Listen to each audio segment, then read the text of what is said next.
Bien, on va commencer cette 6e journée scientifique de l'Institut Convergence Migration. C'est pour moi un honneur et un immense plaisir de vous accueillir à cette journée scientifique et de vous accueillir évidemment avec Marie-Lou Sarru et Élite qui ont préparé cette journée, ainsi qu'avec tout le comité de coordination des doctorants. C'est une journée absolument spéciale pour nous. Je vais vous dire pourquoi. Donc, bravo, merci d'être avec nous, merci à vous tous, merci aux intervenants de cette journée, merci à nos invités internationaux, Amal Khalifa de l'Université de Jordanie, Elena Fontanari de l'Université de Milan, Sharam Khosravi de l'Université de Stockholm. Nous avons des invités importants et nous sommes vraiment très très heureux. Je remercie encore une fois nos hôtes, le campus Condorcet, le PHE qui a financé ces journées, donc aujourd'hui et hier, qui était la journée de rentrée de l'Institut Convergence Migration. Tous nos partenaires, toute l'équipe de l'ICM. Je ne vais pas reciter tout le monde, mais je ne sais comment les remercier de leur engagement, de leur dynamisme, de leur incroyable organisation. Un clin d'œil quand même à Audrey Le Noël, qui a beaucoup accompagné cette journée, à Awa, à Nina, à toute l'équipe de la com, à tous les CSD. Évidemment, à l'équipe de la formation de l'ICM, au directeur de département. Et une mention spéciale, je vais y revenir beaucoup, pour les doctorants et ce comité d'organisation, donc Yaya, Alice, Zara et Alice. Voilà. Un grand pari d'organiser cette journée, parce que c'est une journée très importante pour nous, l'Institut Convergence Migration. On l'a fait chaque année. Les 2 précédentes éditions, toutes les éditions d'ailleurs, avaient été un grand succès. Les 2 dernières avaient porté sur la racialisation en débat du département Integer. L'année dernière, c'était sur la question du climat et des migrations. Ce sont été des journées qui vraiment ont fait date pour nous, pour réunir tout un réseau scientifique sur les migrations et poser de manière un petit peu différente des enjeux migratoires. Donc, cette année, comme je vous le disais tout à l'heure, a été confiée aux doctorants, ce qui est une nouveauté. Chaque département de l'Institut Convergence, qui en compte 5, avait fait une journée de rentrée, avait organisé une journée de rentrée. Cette année, ce sont les doctorants qui se sont lancés. Et je voudrais rappeler à quel point la recherche, et notamment la recherche des doctorants, est importante pour l'Institut Convergence, qui a financé 26 thèses de doctorat qui tentent, à travers ses affiliations, à travers son réseau scientifique, de soutenir une recherche qui est souvent d'une très grande qualité. Hier, nous avons présenté un projet sur la Palestine, qui est un projet majeur, je pense, et qui est le fruit de ce qui est une initiative de la recherche des jeunes chercheurs. Je pense que c'est très signifiant. Autrement dit, nous attendons de vous des nouveaux regards, des nouvelles dynamiques, des nouvelles méthodologies aussi. Vous avez un rapport au terrain qui est différent, qui nous apprend autre chose, qui n'hésite pas aussi parfois à prendre des risques, et c'est ça qu'on entend dans ce que vous nous allez présenter aujourd'hui. C'est un pari, c'est très chronophage, très engageant pour vous. Nous savons bien que ça vous a demandé un travail énorme, vous, les doctorants, ce comité d'organisation, et nous vous en remercions beaucoup. Je passe sur la question des frontières. Alors pourquoi revenir sur les frontières, qui est un thème largement débattu? Il y a eu des publications innombrables sur ce sujet. Les Critical Border Studies sont décidément bien ancrés aujourd'hui dans le paysage scientifique qui travaille sur les migrations. Eh bien, pourquoi ? C'est parce que toujours autour de cette question de la frontière revient bien sûr toute une série de problématiques autour de l'identité, de la perte, de la séparation, mais autour aussi des nouvelles formes d'échange. À nouveau, nous parlions hier de Palestine, et vous savez à quel point le grand poète palestinien Mahmoud Darwich a été hanté par la frontière. Il est au cœur de son œuvre. C'est la frontière qui lui fait dire ses plus beaux vers. Les frontières de la terre m'éloignent de mon nom. Voilà un titre qui est absolument superbe, où toute la question de la frontière pour lui se pose, qu'elle soit frontières géographiques, frontières symboliques, frontières sociales, frontières linguistiques. Ces frontières donc, sont au cœur de la migration. Donc il fallait être capable de redéployer le thème, c'est un sacré pari, Vous-même, vous travaillez sur les frontières, hein, puisque Élite travaille sur les camps frontaliers grecs et leur effet, leur impact socialisateur pour ceux qui, des réfugiés, ont été réinstallés ensuite en Europe, mais viennent de ces camps frontaliers. Et Marie-Lou travaille sur cette jungle du Darien, cette frontière donc à l'épreuve des expériences migratoires. Nous sommes aujourd'hui effectivement dans un monde où les frontières tremblent, qu'il s'agisse des frontières afghanes, des frontières ukrainiennes et des frontières de l'Est, qu'il s'agisse des frontières vénézuéliennes et de bien d'autres frontières. Donc vous allez pouvoir nous montrer comment vous avez réintroduit ce thème, et je voudrais annoncer, et je m'arrêterai là parce que c'est vous qui allez mieux présenter que moi toute cette problématique, je voudrais juste dire que ce jour n'est qu'un premier jour avant une grande semaine sur les frontières, et annoncer 2 événements absolument passionnants. Mercredi 18 septembre, Zielona Granica, à la frontière polono-biélorusse. Voilà une journée d'études organisée par l'URMIS qui aura lieu à Paris-Cité et qui devrait permettre à non seulement des chercheurs, mais aussi des acteurs qui ont travaillé sur cette frontière polono-biélorusse. Vous savez à quel point elle a été critique, cette frontière, de nous faire rentrer dans cette problématique frontalière.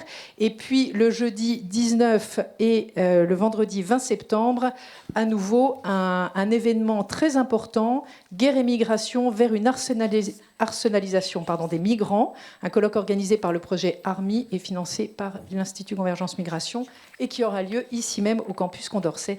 Et je passe la parole aux 2 chefs d'orchestre. Merci beaucoup Marie-Caroline pour cette introduction. Bonjour à toutes et à tous, vous êtes très nombreux. On est absolument ravis aujourd'hui avec Élise d'ouvrir la 6e journée scientifique de l'Institut Convergence Migration. Ça va être une grande journée de débat et d'échanges sur ces frontières qui tremblent. Et votre présence ici, nombreuse, elle témoigne aussi de l'importance de ce sujet dans l'actualité. Alors, on va commencer par des remerciements, parce que cette journée, c'est avant tout le fruit de presque 1 an de travail et qui a été collectif. C'était des échanges et des collaborations.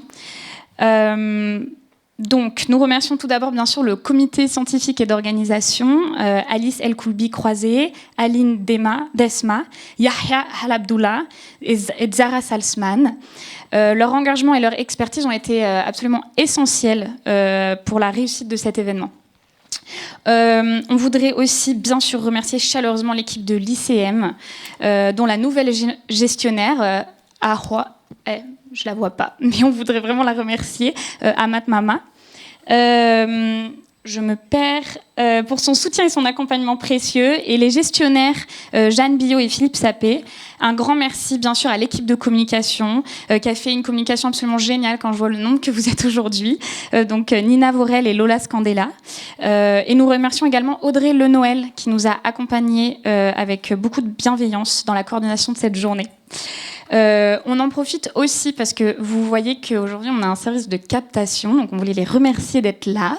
On voudrait remercier la régie et on voudrait remercier nos interprètes parce qu'aujourd'hui nous avons la chance d'avoir 2 invités internationaux, Sharam Khosravi et Elena Fontanari, qui ont donc cette traduction. Nous vous invitons s'il vous plaît pour les questions à parler dans les micros pour la captation comme pour la traduction. Nous sommes absolument profondément honorés d'avoir été choisis pour se charger de l'organisation de cette journée. Donc on tient bien sûr à remercier Marie-Caroline Saglio-Yadzirmiski pour l'opportunité qu'elle nous a offerte en nous confiant cette responsabilité. Et François Errand, professeur au Collège de France, qui est président de l'ICM, et elle-même, professeure à l'INALCO, qui est en délégation au CNRS, qui est donc directrice de cet institut. Il faut savoir avec l'ICM, ils ont non seulement façonné un environnement d'académique d'excellence, mais ils sont aussi veillés à donner aux jeunes chercheurs, comme nous, les moyens en fait, de s'épanouir et de contribuer à la communauté scientifique. Donc on leur exprime pour cela notre gratitude. Et enfin, on veut remercier nos invités d'avoir accepté cette invitation. On est absolument ravis d'accueillir autant de disciplines, de terrains différents. C'est aussi dans différents moments de leur carrière. Et je tiens à remercier aussi nos invités internationaux à nouveau, Sharam Kosavi, Elena Fontanari et Amal Khalifa, qui viennent de loin pour vous présenter leurs recherches et animer cette belle journée.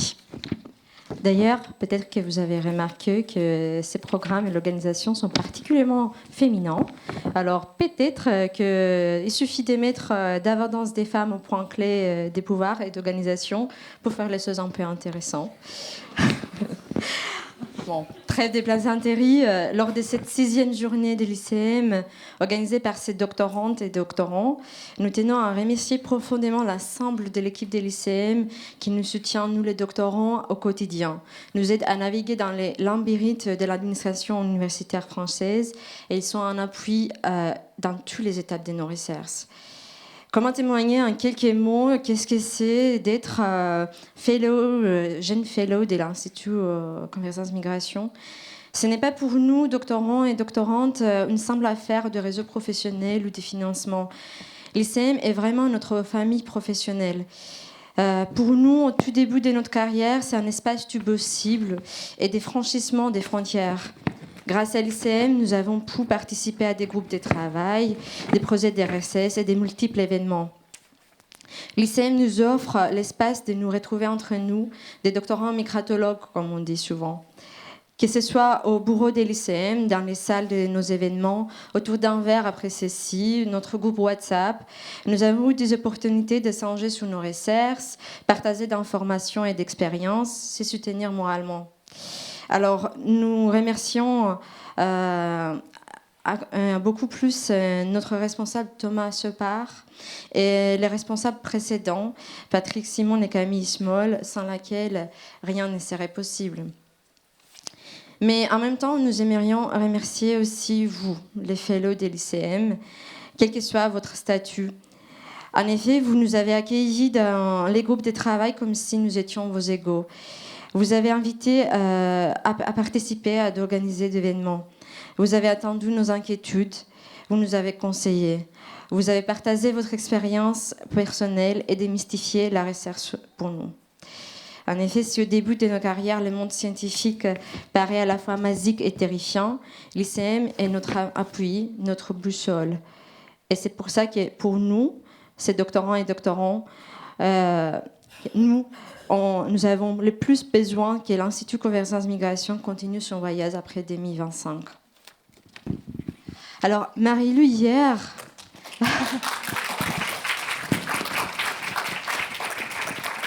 lors d'une pause, quelqu'un nous a posé la question « Pourquoi aujourd'hui on parle des frontières qui tremblent ?» Est-ce que tu peux nous dire qu'est-ce qu'on a répondu ? Alors, même si Marie-Caroline vous en dit quelques mots, en fait, les frontières qui tremblent, ça naît d'une réunion ICM où la question de la frontière et de l'identité a été soulevée par les doctorants d'un besoin de faire une journée. Et la question, c'était comment on renouvelle aussi cette question de frontières. Et lors de cette réunion, soulève les questions d'actualité saillantes de l'Ukraine et de la Palestine. Et nous-mêmes, qui travaillons plutôt sur les externalisations des frontières, l'emmurement du monde, ces frontières qui ne cessent de se répéter, de bloquer le passage. On voit aussi des frontières qui se détruisent du jour au lendemain. Des frontières ancrées dans une histoire passée, qui était la frontière Ukraine et Russie, mais des frontières aussi qui sont contestées depuis 7 décennies avec Israël-Palestine. Donc il y avait un besoin dans ce tremblement, que je rends le mot et le concept à Marie-Caroline en cette réunion, ces frontières qui changent, qui meuvent et qui ne cessent de se déplacer dans le monde. Donc on a pensé que cette journée serait vraiment l'opportunité de remettre à jour avec le contexte d'actualité ce tremblement du monde. C'est comme tu l'as dit. Hein. Dans les mondes entiers, nous sommes dans l'ère de construction des murs de plus en plus nombreux et la fortification grimpante des frontières.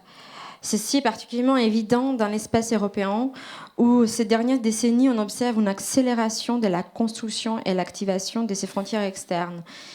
Lors de cette journée, En effet, nous avions pour objectif d'éviter des approches érocentrées qui mettent l'Occident au centre des sacs débats. Et nous en avons réussi. Mais nous avons des terrains et des approches diverses qui sont représentés ici aujourd'hui.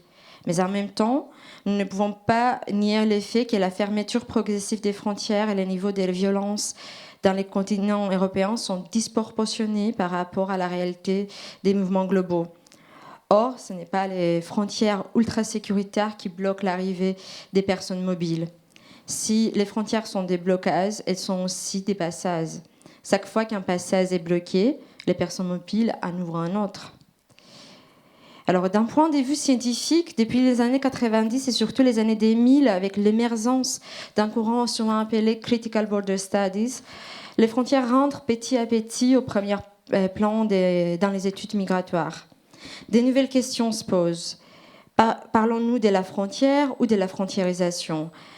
Est-ce qu'elle est un processus, une pratique, une performance ou une expérience ? Un site des luttes, des contestations ? Est-ce que c'est les migrants qui passent les frontières qui posent problème aux États-nations ou c'est la frontière qui pose problème aux migrants ?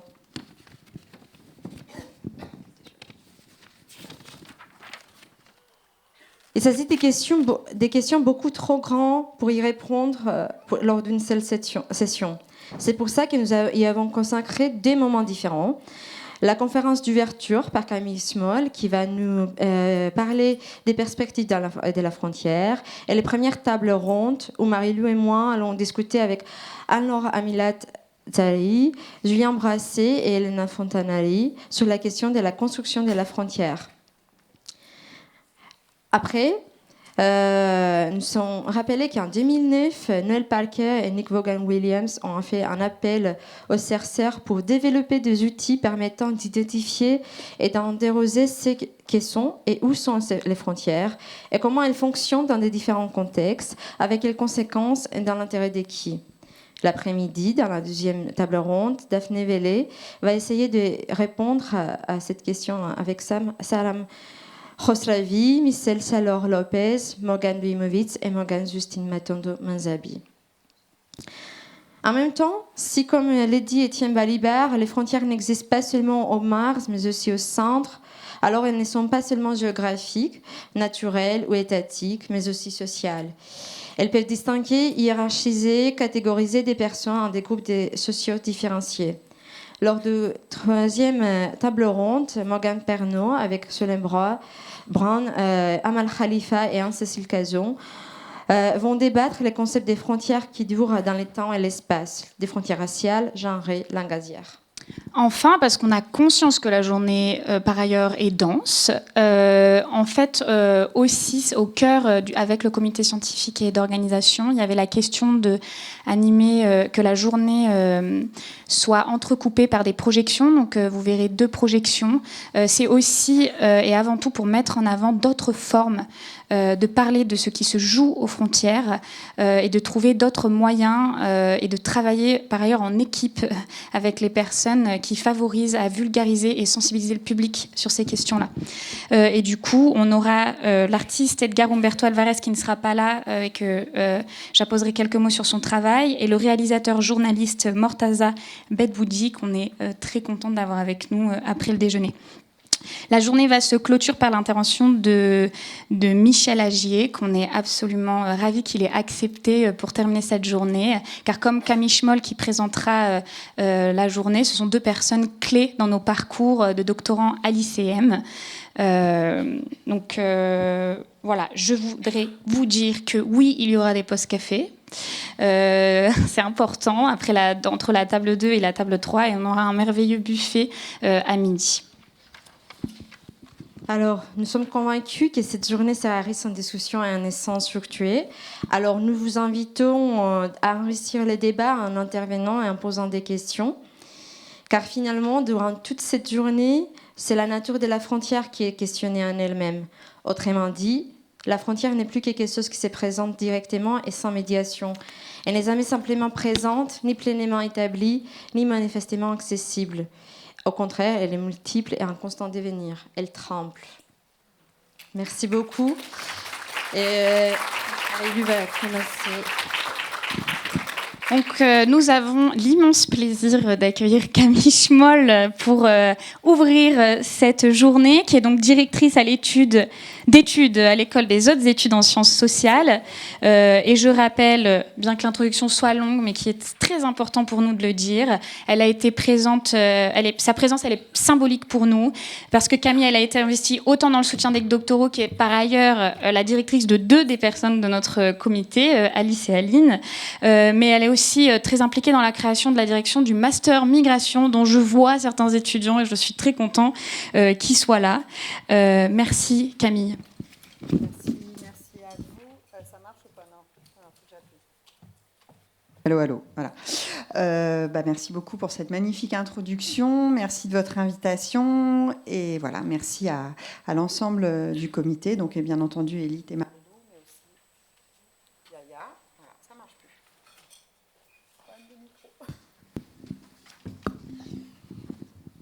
Yaya, Aline, Alice et Zara pour leur invitation à investiguer et à approfondir ensemble l'épaisseur des frontières.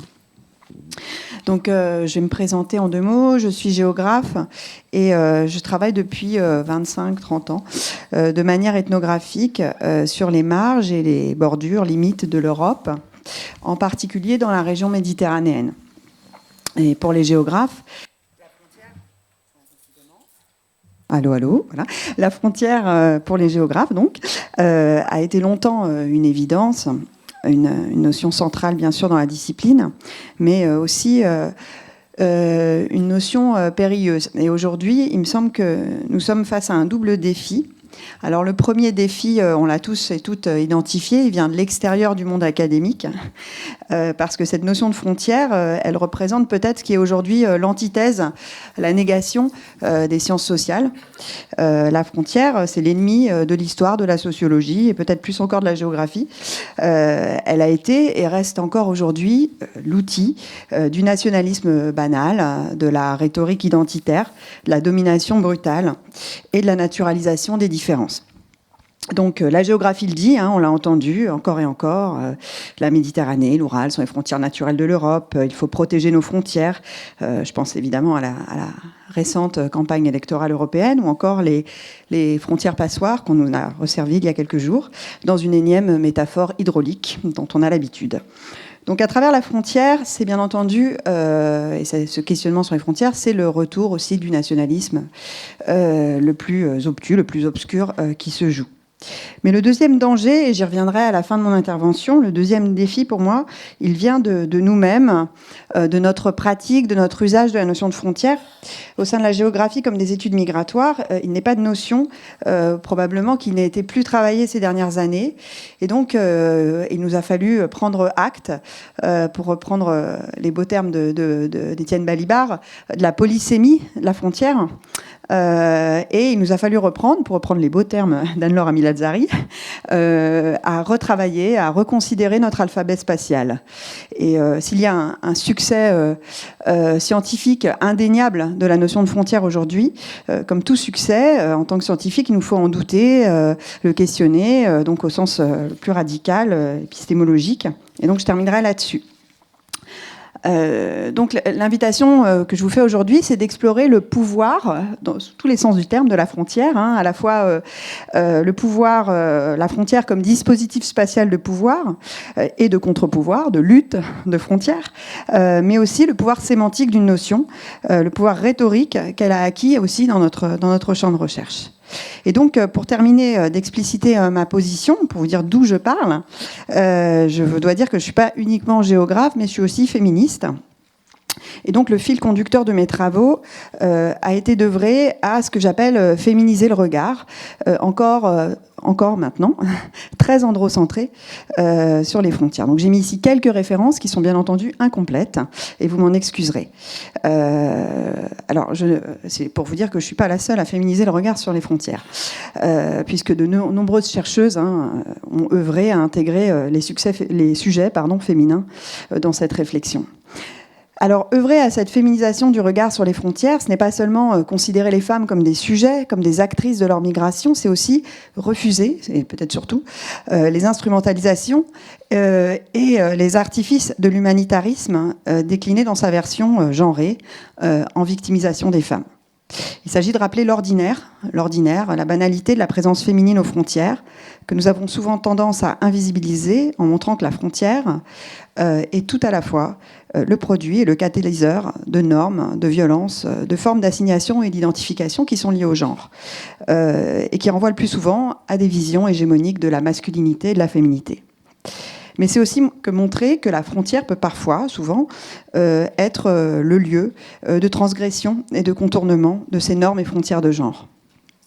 Donc, je vais revenir maintenant sur quelques exemples de scènes de frontières tirées de mes propres terrains, des terrains lointains ou des terrains proches, qui, vous le comprendrez, permettent d'avancer dans cette réflexion sur la féminisation, mais aussi sur ce qu'est la frontière et comment on peut la définir, la décrire aujourd'hui. Alors, la première vignette, en fait, c'est pas du tout celle que vous attendiez peut-être. C'est pas une vignette d'une bordure méditerranéenne, qui sont normalement mes terrains habituels, puisqu'il s'agit d'une photographie qui m'a été donnée par une des personnes, je vais l'appeler Anna, que j'ai rencontrée dans le cadre d'une enquête collective menée en Normandie avec des collègues ukrainiens, une enquête menée récemment sur les exilées ukrainiennes, toujours en cours d'ailleurs. Et donc, cette photographie, elle m'est proposée par Anna lors d'un entretien à plusieurs voix réalisé en présence de sa fille de 10 ans, Léna. Et ce cliché représente un pont en poutre de bois situé à la frontière de la Roumanie et de l'Ukraine. Donc, c'est un important point de passage des réfugiés suite à l'invasion russe du 24 février 2022. Alors, il faut rappeler qu'il ne s'agit évidemment pas ici d'une scène d'ouverture de frontières, puisque la circulation entre l'Ukraine et l'Union européenne était déjà possible avant 2022, et qu'avec l'exemption du visa en 2017, les Ukrainiennes ont traversé chaque jour et par milliers la frontière pour aller travailler à l'ouest. Et c'était le cas avant aussi, avec un visa. Mais depuis février 2022, ces femmes sont amenées à traverser différemment les frontières. La guerre les a fait basculer par la brutalité des attaques qui touchent leur pays dans la migration forcée. Elles ont dû laisser au plus vite leur domicile, menacé par les attaques russes, emportant avec elles parents, enfants, et dans de nombreux cas, semble-t-il, ça commence à être documenté, on parle de 10% des cas, leurs animaux domestiques. La frontière s'est ainsi transformée. D'une frontière banale et ordinaire, qu'on traversait sans trop y penser, elle est devenue une frontière extraordinaire, humanitaire, compassionnelle, et nous allons le voir, accueillante, malgré ce climat glacé du mois de mars 2022. Donc cette photo, celle-ci, elle a été prise par Anna, mais si vous cherchez un peu, ou peut-être que vous vous en souviendrez, ce sont des photos qu'on a beaucoup vues en fait. Et je vous en propose une autre, qu'on a beaucoup vue sur les réseaux sociaux et sur les sites de presse. Donc, les photos de ce pont, elles ont été diffusées à la fois par la police roumaine, mais aussi par le service national des gardes-frontières d'Ukraine, et qui a écrit des choses comme « Les gardes-frontières roumains prennent soin d'amuser les enfants ukrainiens fuyant la guerre ». D'autres photos du pont, qui désormais sera dénommé dans la presse le pont jouet, montrent de plus près les animaux en peluche et les jouets aux couleurs vives placés le long des passerelles. Et l'image du pont, vous comprendrez qu'elle est une image puissante, ce qu'on pourrait appeler peut-être, je parle sous le contrôle d'Anne-Laure, un borderscape, parce qu'elle est utile pour mettre en scène, donner preuve, faire voir, théâtraliser la solidarité envers les populations ukrainiennes. D'autres opérations similaires ont été menées à d'autres frontières et une véritable chaîne de solidarité s'est mise en place à travers notamment une initiative sur laquelle j'attire votre attention, dénommée Secret Teddy's Mission, 1500 ours en peluche donnés par les enfants de plusieurs villes et municipalités polonaises et transportés par un policier polonais à la retraite jusqu'au poste frontière de Siret en Roumanie, où les agents de Frontex et de la police des frontières roumaines ont commencé à les distribuer. D'après les porte-paroles de Frontex, les peluches permettent d'apporter un peu de joie aux enfants ukrainiens qui ont souvent laissé une partie de leur famille derrière eux lorsqu'ils ont fui vers l'ouest. Il s'agit d'un message d'accueil chaleureux dans l'Union européenne et d'espoir d'un avenir meilleur. La Secret Teddy's Mission est un cas formidablement réussi de coopération transfrontalière. C'est aussi une belle histoire. Un récit de la frontière, co-construit par des policiers et des agents de Frontex, qui nous livre un paysage compassionnel. On est dans ce que Nick de Genova ou Paolo Cuttita ont nommé le spectacle de la frontière.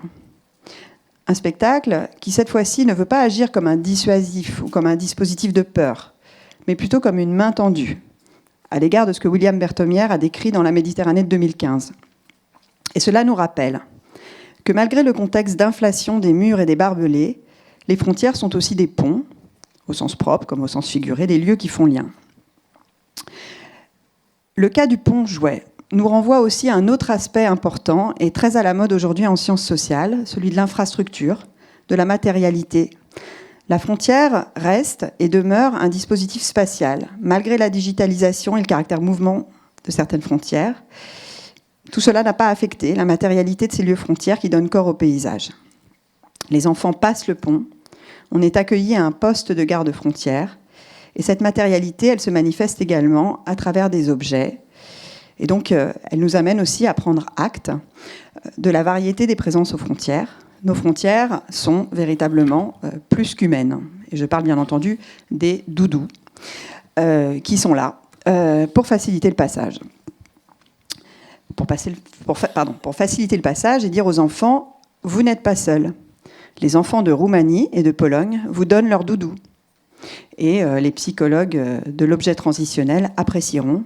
Ils seraient étonnés de voir le rôle que ces doudous aujourd'hui jouent dans ces transitions spatiales.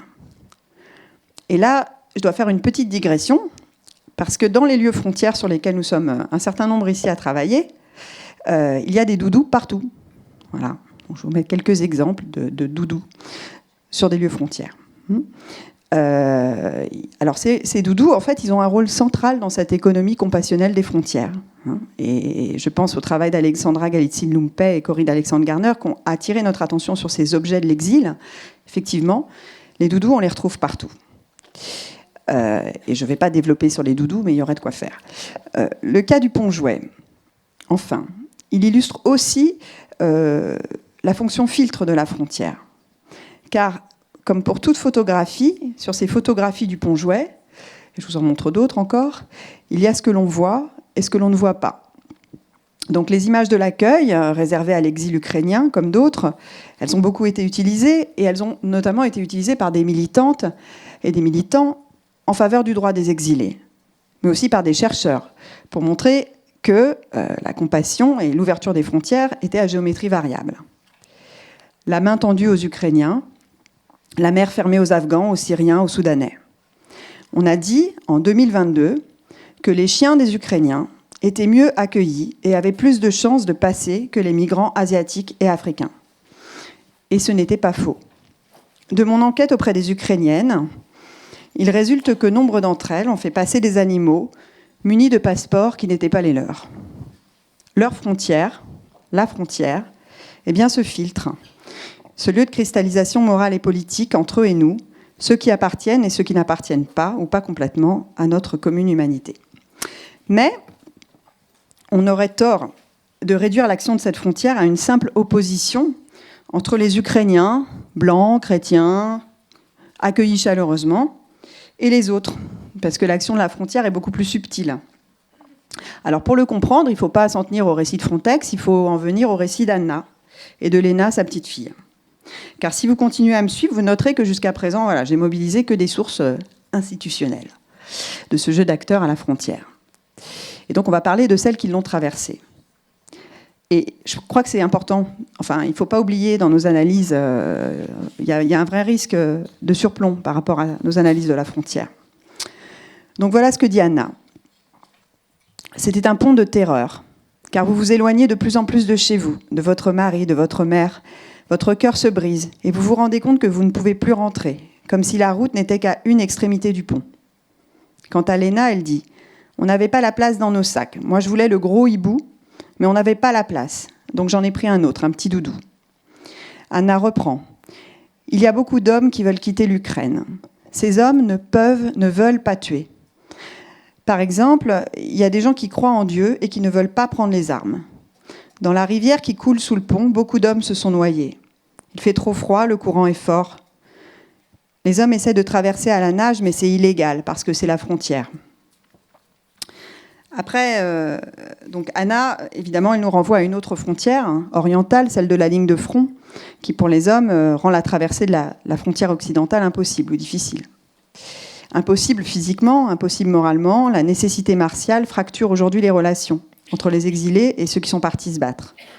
Toute frontière est une frontière morale, tout paysage de frontière est un paysage moral, et l'Ukraine ne fait pas exception. Alors, après cette parenthèse ukrainienne, je vais revenir à des terrains qui me sont plus familiers, et en particulier la Méditerranée centrale, pour revenir sur la fonction filtre de la frontière, en montrant comment ce filtre opère comme ressource pour celles et ceux qui parviennent à passer. J'ai commencé à travailler sur les femmes commerçantes dans la frontière à partir de la fin des années 90, et à l'époque, des centaines de femmes tunisiennes, munies d'un titre de séjour italien ou d'un visa temporaire, empruntaient chaque semaine la route maritime de Tunis à Naples pour aller s'approvisionner en Italie. Elles achetaient du linge de maison, des chaussures, des vêtements.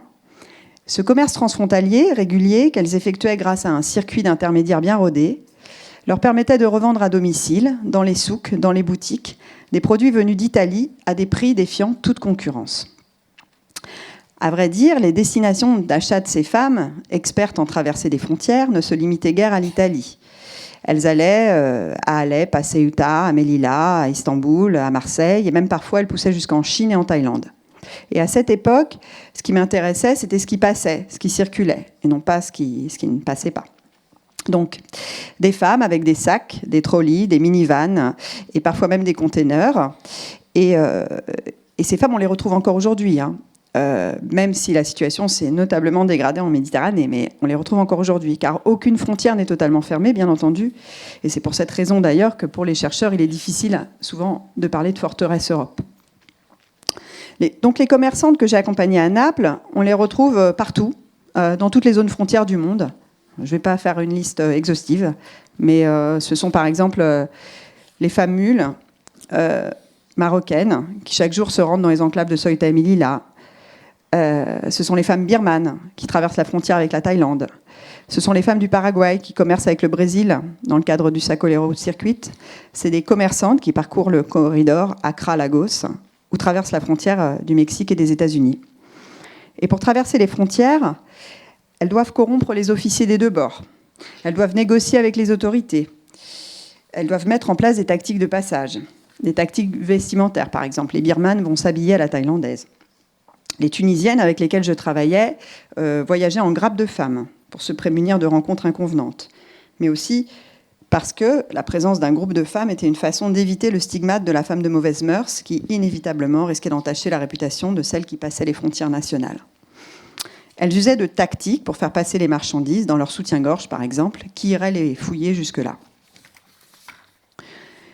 Ce commerce transfrontalier, il montre que la frontière n'est pas seulement un lieu d'arrêt, de renvoi, de mort, de suspension des trajectoires. C'est également une interface génératrice d'opportunités, un lieu d'échange et d'exploitation des différentiels, ce qui ne signifie pas, bien entendu, que c'est un lieu de suspension des inégalités.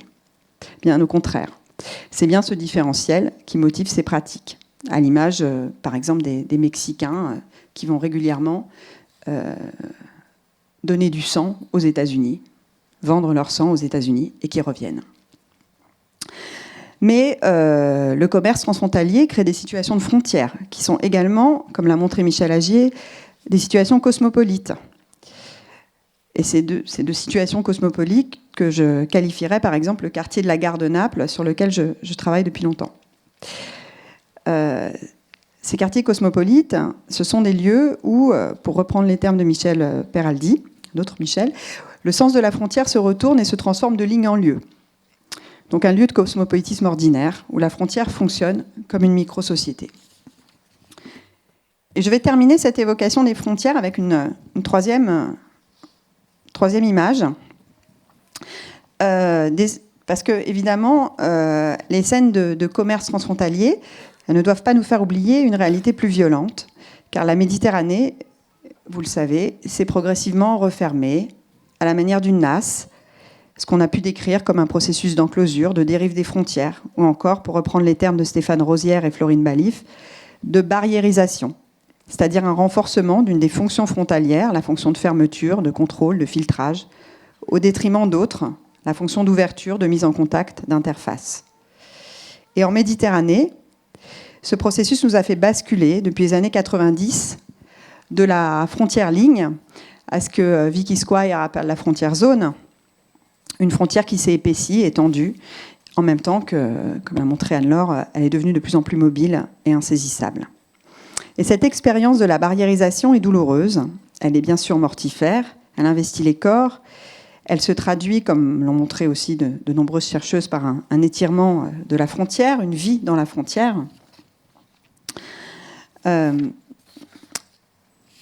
Et c'est quelque chose qui a été énormément discuté en géographie, parce que, comme les anthropologues d'ailleurs, à un moment donné, les géographes de la mondialisation ont beaucoup insisté sur ces phénomènes d'accélération, de compression spatio-temporelle dont parlait David Harvey. Et les géographes critiques ont dit la compression spatio-temporelle, c'est pas pour tout le monde. Parce que d'autres vivent justement, non pas le capitalisme de l'instantanéité qui avait été décrit par David Harvey, mais plutôt ces phénomènes d'étirement, d'allongement. Et je citerai l'expression que j'aime beaucoup de la géographe féministe Doreen Massey, qui parle de géométrie du pouvoir complexe, pour parler justement pour critiquer cette vision de la mondialisation, comme si la mondialisation faisait la même chose à tout le monde. Donc ce qu'on peut nommer la vie dans la frontière, et non pas à la frontière, est un continuum de frontières. Pour reprendre l'expression de Sharon Pickering, un continuum de frontières qui est également un continuum de violence, dont certaines s'exercent particulièrement envers les femmes. Alors, du point de vue des trajectoires migratoires en Méditerranée, la violence de la frontière, elle se manifeste à travers l'alternance de phases d'immobilisation et de mobilité forcée. Expulsion, renvoi aux frontières, mais aussi rétention, attente et suspension interminables dans des lieux d'hébergement, des campements, et puis aussi l'ultime immobilité, la plus tragique, celle de la mort. Donc cette violence, elle peut être éclatante, elle peut être brutale, elle peut être lente.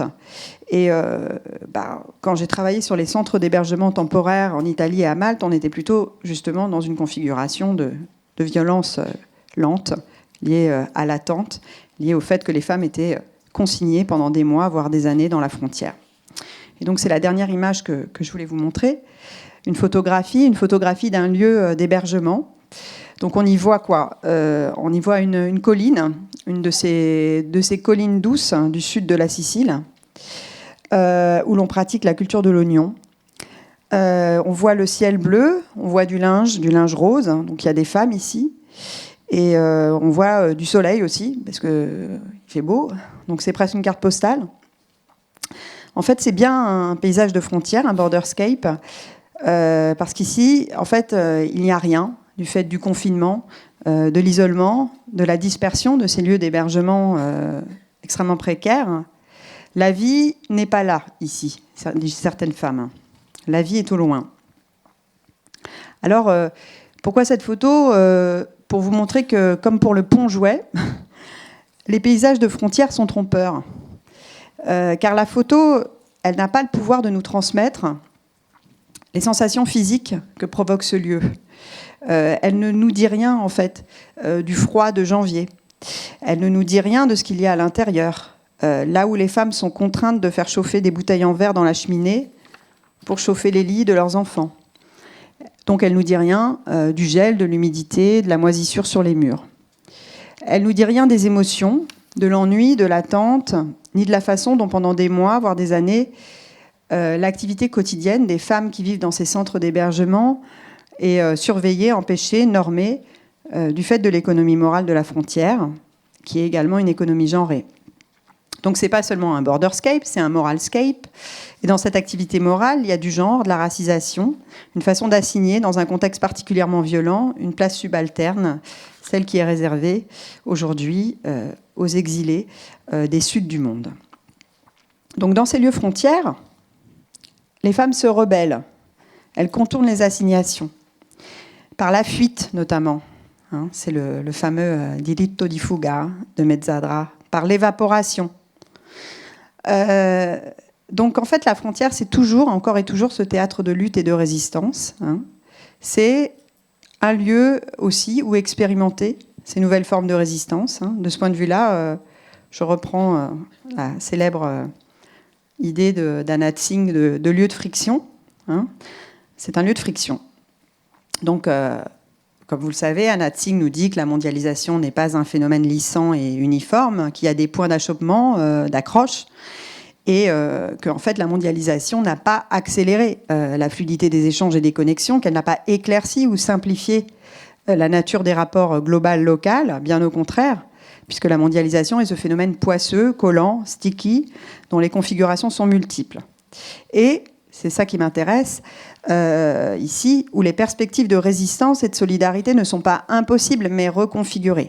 Donc la frontière, c'est ce lieu où l'articulation entre logique circulatoire et sédentaire, entre mobilité et immobilité, se fait sensible et poisseux.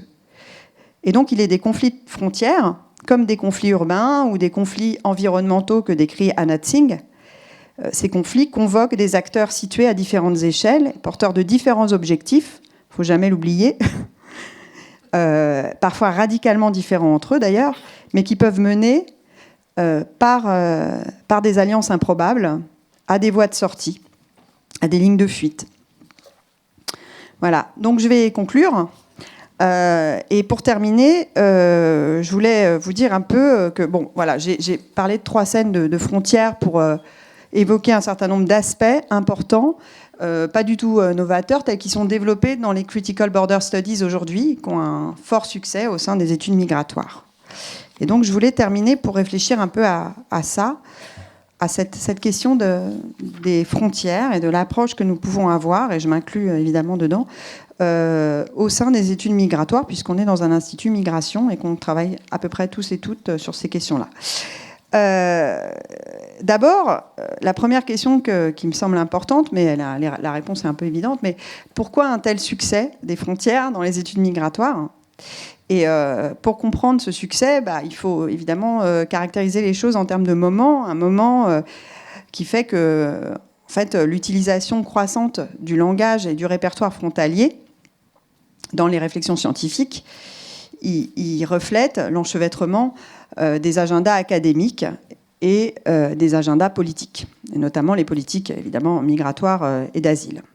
Donc pour moi, c'est d'abord et avant tout un moment politique que l'on vit aujourd'hui et qui explique le succès qu'a pu avoir dans les études migratoires la notion de la réflexion sur les frontières.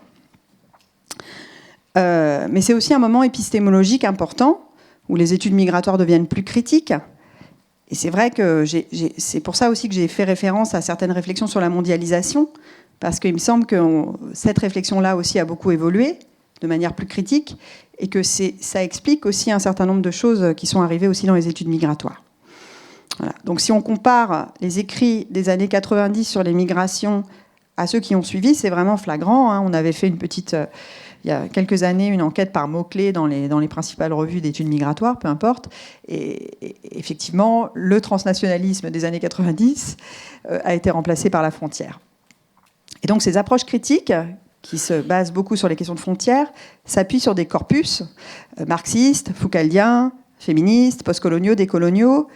Et donc, c'est aussi une évolution des réflexions critiques, mais c'est aussi quelque chose qui va arriver dans les champs disciplinaires plus mainstream, quoi. La science politique, la géographie ou la géographie politique ou la géopolitique même. Donc, c'est quelque chose qui est devenu assez, finalement, je ne veux pas dire hégémonique, mais qui est devenu important, quoi.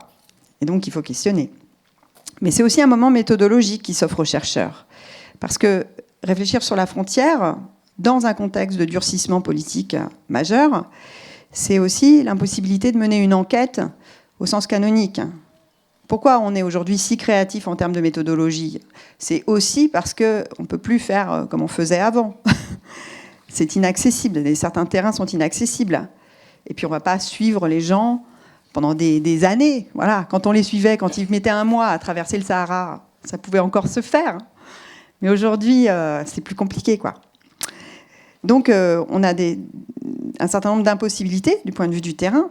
On ne peut plus accéder à la frontière comme avant, on ne peut plus accéder à l'expérience frontalière comme avant, à moins de faire, comme l'a fait Sharam Khosravi, une auto-ethnographie, ça devient compliqué. On ne peut plus suivre les personnes comme on le faisait. Les trajectoires sont trop longues et trop dangereuses. Donc on est dans un positionnement très différent. On enquête sur des lieux de passage, sur des lieux frontières. Et c'est aussi pour ça qu'on peut, enfin comme ça qu'on peut interpréter aussi la surétude entre guillemets de certains terrains ces dernières années, Calais, Lampedusa, Ventimille, tout ce que vous voulez. On écoute des récits de trajectoire. On utilise les traces du passage de frontières. Voilà. Et là, je pense bien entendu au travail fabuleux de Forensic Architecture. Et puis on est face, ou d'autres, on est face à des problèmes relativement nouveaux, mais aussi qui génèrent de nouvelles questions éthiques.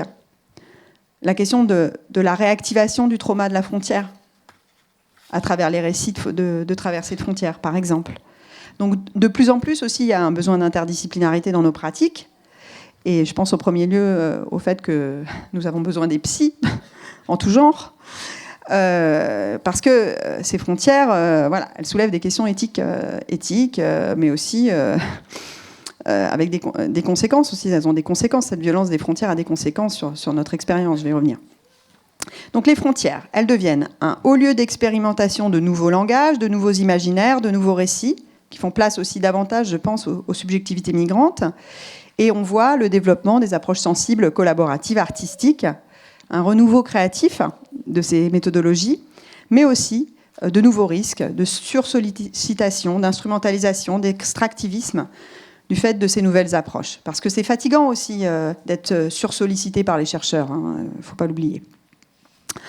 Enfin, ces frontières exigent de nous un questionnement face à la violence aux frontières, parce que dans cette violence, d'abord nous faisons l'expérience de notre radicale altérité, de notre privilège, bien sûr, quand on ne l'a pas vécu à la première personne, en tout cas. Mais ça ne veut pas dire qu'on sort indemne de la violence des frontières. Donc comment on vit avec cette violence ou avec l'expérience directe ou indirecte de cette violence. Mais aussi, on expérimente, bien entendu, la distance abyssale entre nous et celles et ceux qui vivent dans la frontière. Mais il y a une autre distance aussi, qui est celle face à laquelle on est quand on revient. Et donc la distance entre, en fait, nous, qui avons expérimenté indirectement, bien sûr, la violence de la frontière, et les autres, ceux qui n'ont pas vu, qui n'ont pas entendu ce qui se passe dans la frontière, qui ont simplement ignoré ce qui se passe dans la frontière.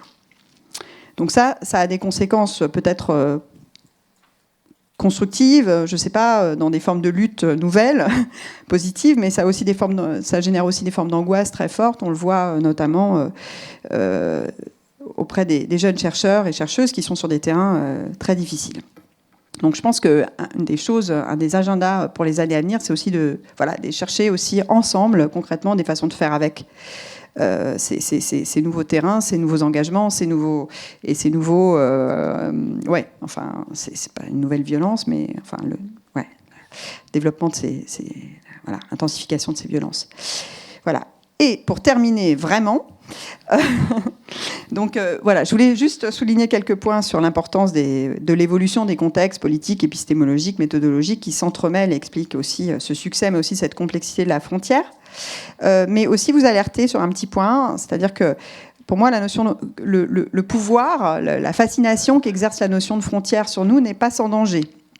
Et donc, pour terminer, je propose de revenir sur un article de Rogers Brubaker de 2005 qui avait fait couler beaucoup d'encre, qui avait été beaucoup critiqué, on pourra en discuter pendant des heures, qui s'intitulait The Diaspora, et qui avait été écrit en réaction à l'usage tout azimut dans la littérature du terme de diaspora. Dans les années 2000, tout le monde parlait de diaspora, comme aujourd'hui, tout le monde parle de frontières.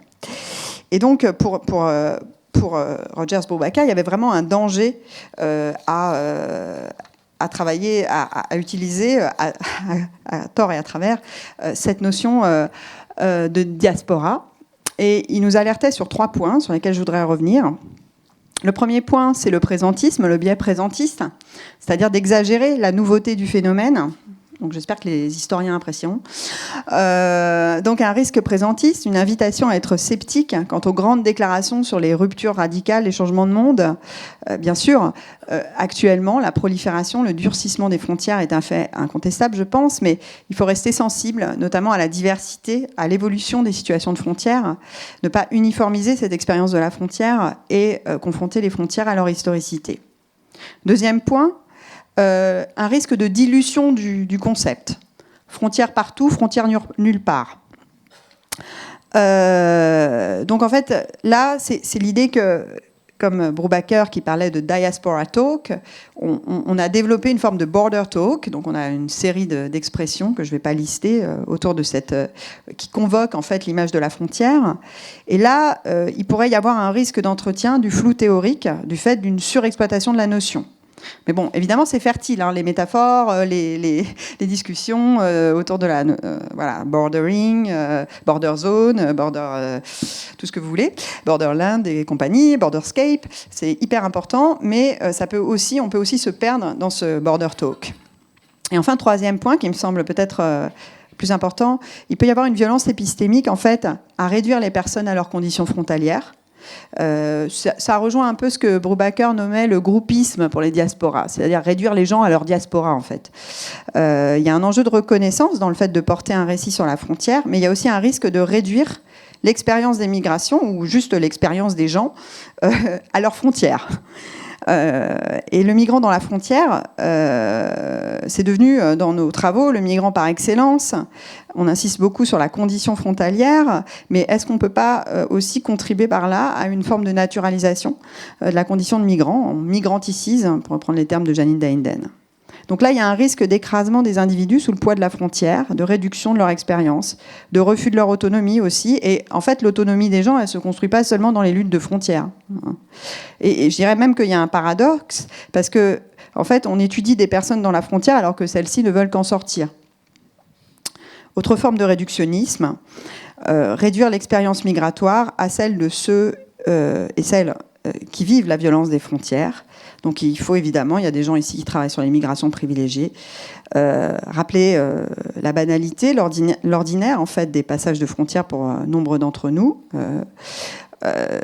Donc du fait, bien sûr, ça a été dit, rappelé, de la diversité des régimes de mobilité et des régimes de passage, mais dont la lecture, en fait, ne peut se limiter uniquement à une opposition simple entre ceux qui passent et ceux qui passent pas. Il n'y a pas deux régimes de mobilité, en fait. Et donc, je reviens à mon pont entre l'Ukraine et la Roumanie. Il nous faut véritablement reconnaître la diversité des présences et expériences dans la frontière, comme autant de strates, donc à l'image de ces hommes et de ces femmes, qui abordent le pont en fait depuis deux perspectives différentes, voire irréconciliables. Voilà. Merci.